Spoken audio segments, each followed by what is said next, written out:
स्वागत आहे नंदादीप लाईफस्टाईलमध्ये। आता सध्या माझे सर्व घरातले कामं आवरलेत आणि मला गार्डनमध्ये ना काही झाडं लावायची आहेत। तर बघूया गार्डनमध्ये सावली आली का। अरे बापरे, अजून खूप कडकडीत ऊन आहे। 4 वाजले तरी सुद्धा भरपूर ऊन आहे। तर बघा 4 वाजले तरी सुद्धा गार्डनमध्ये खूप ऊन आहे आणि हे पण घरी नाहीत। तर म्हटलं आता गार्डनमध्ये जायचं म्हटलं तर दुकानात बसायला कोणी पाहिजे। तर हे पण आलेत बघा, भरपूर ऊन आहे। उन्हामध्येच गेले होते, म्हणजे लवकर गेले होते घरून, पण बराच उशीर झाला त्यांना येता येता।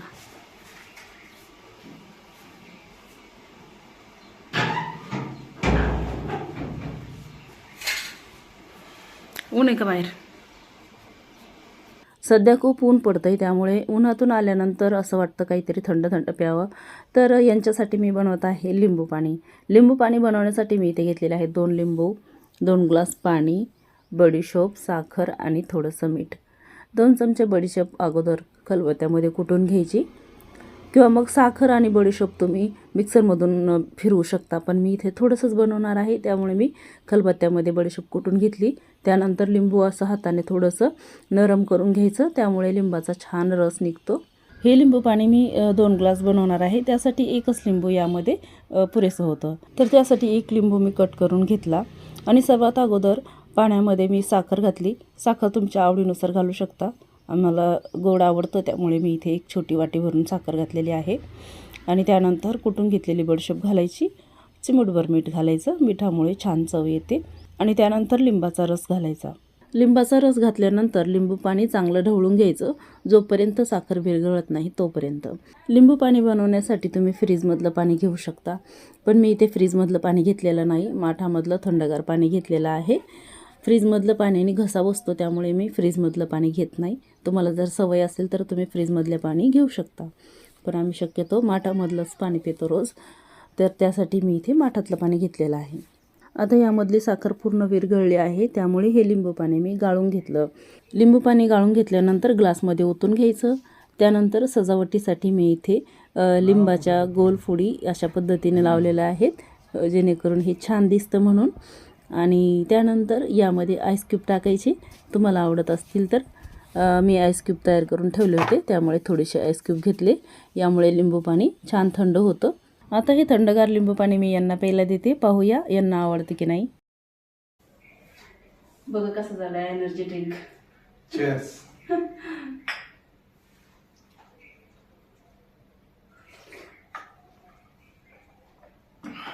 कसं झालं? एकदम स्वादिष्ट, चवदार। आहा, याला म्हणतात एनर्जी ड्रिंक।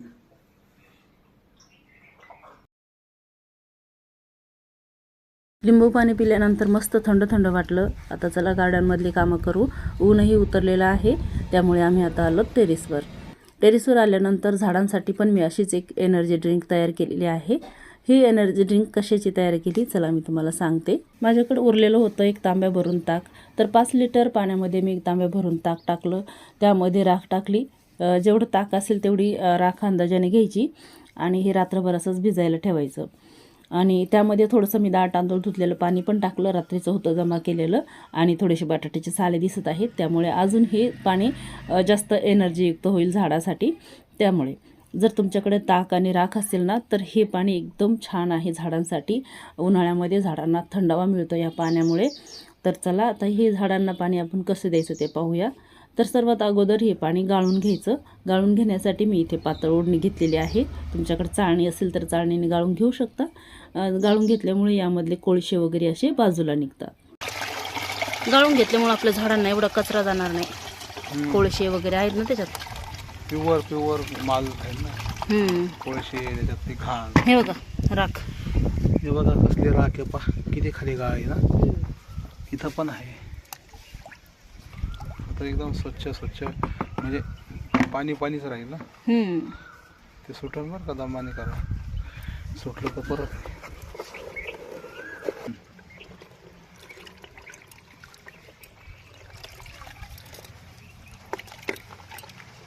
बस। याच्यामध्ये अजून थोडंसं पाणी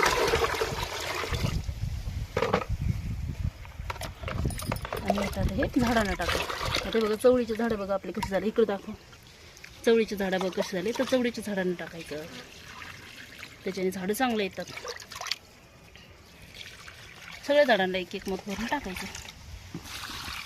हां बस. आता आपले उन्हाळ्यामध्ये झाडांना थंडावा मिळण्यासाठी चुलीतली राख आणि उरलेलं ताक असेल ना ते मिक्स करून ठेवायचं आणि ते पाणी अशा पद्धतीने द्यायचं. त्यामुळे झाडांना थंडावा मिळतो आणि झाडांची वाढही छान होते. तर इथे टेरेसवर ठेवलेले झाडं आहेत ना त्या झाडांना खूप जास्त ऊन लागतं.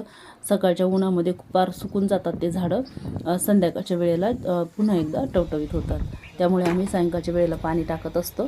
झाडांची काळजी घेण्यासाठी खर्च अजिबात लागत नाही, फक्त थोडासा वेळ द्यावा लागतो. वेळच्या वेळी झाडांची काळजी घेतली ना तर झाडांना अशा फळं येतात. जसं की बघा आमच्या टमाट्याच्या झाडाला किती छान टमाटे आलेले आहेत. असेच फळं आमच्या झाडाला नेहमी येत असतात. टेरेसवरच्या सर्व झाडांना हे पाणी टाकून झाल्यानंतर आम्ही काही पाणी वाचवून ठेवलं खालच्या कुंडीमधल्या झाडांना टाकायला, कारण की खाली फुलाच्या झाडं आहेत. फुलांच्या झाडासाठी हे पाणी खूप चांगलं असतं. त्यामुळे आम्ही अर्धी बकेट पाणी वाचवून ठेवलं. चला आता आपण खाली जाऊ आणि फुलांच्या झाडाला हे पाणी देऊ.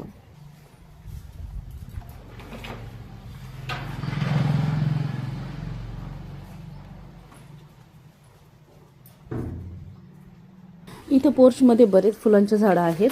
हे झाडं भरपूर इथे गर्दी दिसते तुम्हाला, पण इथे यासाठी ठेवते मी कारण सकाळचं ऊन तेवढं या झाडांना लागतं आणि दिवसभराचं ऊन जास्त लागत नाही.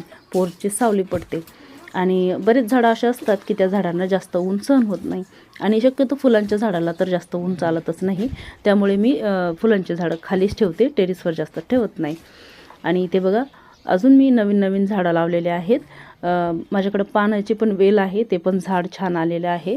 जास्वंदीचे पण वेगवेगळे आहेत आणि बरेच आहेत. आज पण मी एक छोटंसं झाड लावणार आहे, पण त्या अगोदर मी इथे एक ओढणी धुवून घेत आहे. ज्या ओढणीने आपण राखेचं पाणी गाळून घेतलं होतं टेरेसवर धुतली तर ते खूप पसारा होतो. त्यामुळे मी खाली गार्डनमध्ये आले, ओढणी धुवून घेतली आणि उरलेलं पाणी केळीच्या झाडाला टाकलं. तसं आम्ही केळीच्या झाडांना पाणी टाकण्यासाठी मोटर चालू करतो आणि पाईप लावतो, कारण की असं बकेटने पाणी जास्त पुरत नाही. केळीच्या झाडांना भरपूर पाणी लागतं. एखाद्या वेळेस जर मोटर नाही लावणं झाली तर मग बकेटीने टाकतो. तशी आम्ही टाकी बाहेर भरून ठेवलेलीच आहे, एक स्पेशल झाडांसाठी टाकी आहे ती. तर भरपूर पाणी आम्ही झाडांना टाकतो, त्यामुळे भर उन्हाळ्यामध्ये पण आमचे झाडं असे टवटवीत हिरवेगार दिसतात. आता इथे मला एका झाडाची रिपोर्टिंग करायची आहे. एका प्लास्टिकच्या डब्यामध्ये लावलं होतं मी झाड, पण तो डबा पूर्ण तुटून गेला.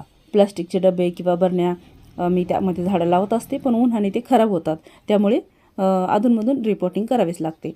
तर बघा हे झाड आहे, याला म्हणतात सनरोज.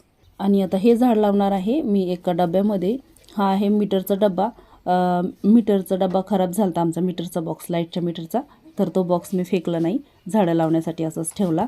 त्यामध्ये आता सध्या मी मिरचीची रोपं लावलेली आहेत. आणि हे झाड बघू शकतो तुम्ही, पूर्ण डबा तुटला होता, त्यामध्ये माती पण राहिलेली नव्हती. तरीसुद्धा हे झाड अजून सुकलेलं नाही, कारण की यामध्ये मी पाणी टाकायची आणि ते फक्त पाण्यावरच होतं, माती तर अजिबात राहिलीच नाही त्यामध्ये.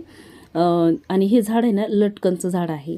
जर आपण कुंडीमध्ये आपण ठेवलं आणि वरती ठेवलं भिंतीवर तर खूप छान लटकनसारख्या छोट्या छोट्या वेली येतात त्याला आणि खूप छान फुलं येतात. आता या झाडाच्या कटिंग छोटे कट करून मी वेगवेगळ्या लावणार आहे. तर बघू शकतो इथे किती झुपकेदार झाड आहे, पण याच्या भरपूर कटिंग वेगवेगळ्या करून लावते जेणेकरून जास्त झाडं वाढतील. तर बघू शकता या झाडाच्या छोट्या कटिंग्स मी या मीटरच्या डब्यात लावल्या आणि ज्या फांद्यांना मुळ्या होत्या त्या फांद्या मी बरणीमध्ये लावलेल्या आहेत, जेणेकरून हे झाड वाढल्यानंतर पुन्हा अजून मला त्याच्या वेगळ्या कटिंग्स मिळतील आणि वेगळे झाडं तयार करता येतील. तर सध्या आपले सर्व झाडं लावून झाले, सगळी कामं झालीत. तर शिरवाळ पण पडलेलं आहे, त्यामुळे आम्ही सगळे गार्डनमधले कामं करून घेतली. तर चला आजच्या ब्लॉगमध्ये इथेच थांबूया. ब्लॉग आवडला असेल तर लाईक करा, चॅनलला सबस्क्राईब करा. पुन्हा भेटूया अशाच एका नवीन ब्लॉगसोबत नंदादीप लाईफस्टाईलमध्ये. तोपर्यंत बाय बाय.